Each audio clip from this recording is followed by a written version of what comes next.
राजधानी दिल्ली के उत्तरी जिला पुलिस ने शातिर ठग को किया गिरफ्तार। सांसद और विधायक को कॉल कर उनके जानकारों के साथ नौकरी के नाम पर ठगी की वारदात को देता था अंजाम। अब तक की पूछताछ में 18 मामलों का हुआ खुलासा।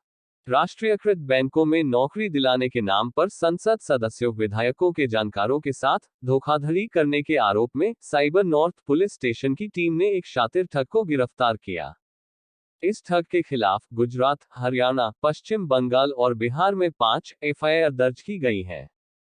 इसके अलावा 18 अन्य शिकायतें भी इसी तरह की सामने आई है।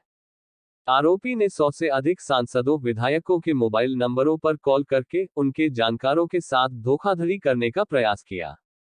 आरोपी आशु बाजपेयी पहले फर्जी आईडी पर एक मोबाइल फोन खरीदकर ट्रूकॉलर में अपना रजिस्ट्रेशन किसी बैंक के बड़े अधिकारी के पद से करा लेता था और फिर गूगल पर सांसद और विधायकों का नंबर तलाश करके उन्हें कॉल कर यह जानकारी देता कि वह किसी बैंक का अधिकारी बोल रहा है और उनका बैंक नई ब्रांच खोलने वाला है, जिसके लिए कुछ लोगों के नौकरी की आवश्यकता है, जिनका इंटरव्यू लिया जाएगा और अगर वह इंटरव्यू में पास होते हैं तो उन्हें नौकरी दी जाएगी।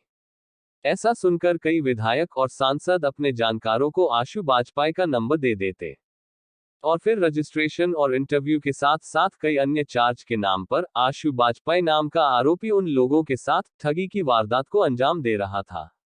ऐसी एक वारदात उसमें दिल्ली के सांसद हर्षवर्धन के जानकार के साथ भी रची। आरोपी ने सांसद हर्षवर्धन को कॉल करके उनसे नौकरी के लिए कुछ रेफरेंस मांगे। उन्होंने सदर बाजार की रहने वाली अपनी किसी जानकार को नौकरी का रेफरेंस दिया और फिर आरोपी आशु बाजपेयी ने उस युवती के साथ 25,000 रुपए की ठगी की वारदात को अंजाम दे डाला। इस बात की शिकायत उत्तरी जिला के साइबर पुलिस को मिली। इसके बाद पुलिस ने टेक्निकल सर्विलेंस के आधार पर कार्रवाई करते हुए आरोपी आशु बाजपेयी को गिरफ्तार कर लिया।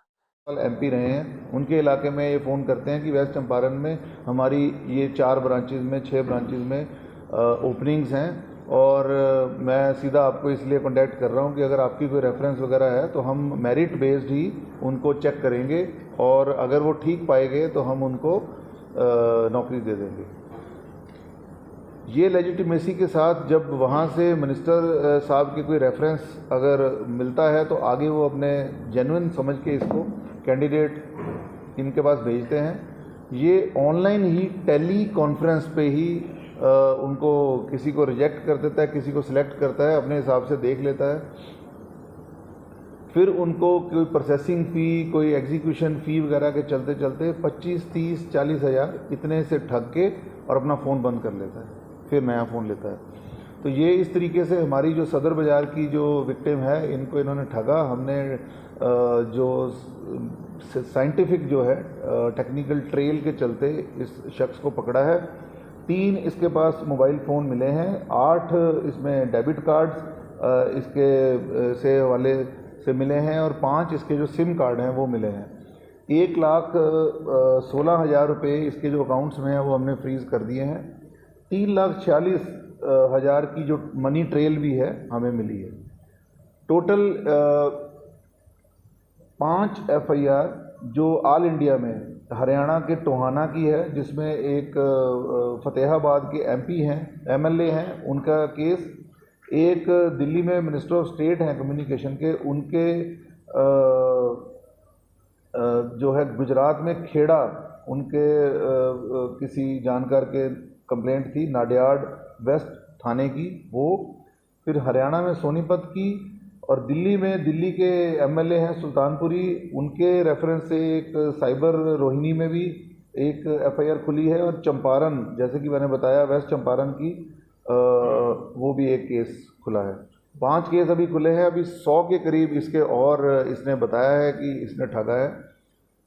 इसका ये मोडस ऑपरेंडी रहता है कि जहाँ पर कोई पर्टिकुलर मेंबर ऑफ पार्लियामेंट या मेंबर ऑफ लेजिस्लेटिव असेंबली इनको पर्टिकुलर डायरेक्ट कांटेक्ट के लिए बात करते थे तो ये अपने आप को वहाँ से काट देता था। लेकिन कई बार क्योंकि समाज सेवक होते हैं तो वो ऑन मेरिट ही ये केस था कि अगर फिट कैंडिडेट हों तो ये सिलेक्ट कर लेगा, तो इतने से वो भरोसे पे अपने कैंडिडेट भेजते थे, लेकिन ये उनको ठग लेता था वो सिर्फ ये समझते थे कि एमपी साहब ने रेफरेंस दिया है तो ये ठीक ही होगा। तो इस तरीके से ये अच्छा एक केस खोला है। इस पे और हम इसके कोई एसोसिएट वगैरह हैं या कोई और पैसे जो इसके पास होंगे तो वो रिकवरी करने की कोशिश करें।